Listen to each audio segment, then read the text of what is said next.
açılışını, şehirge okşap, tünde çıraklar yanıp duruşunu köpten arzu kılıp geldik.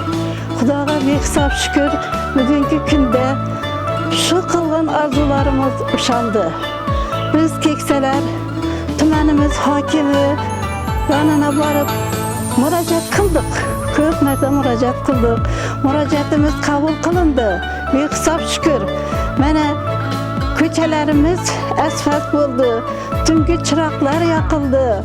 Xuddi şehir kanday bolsa şundaylıgıça keçeleri vaktıklarımız bilen seyirge çıkıp arzumuz uşalganıdan juda kıvançdamız. Mene arzumuz uşalganına evvelen var prezidentimizge kıvançlı minnettarçılığımızı bildiremiz.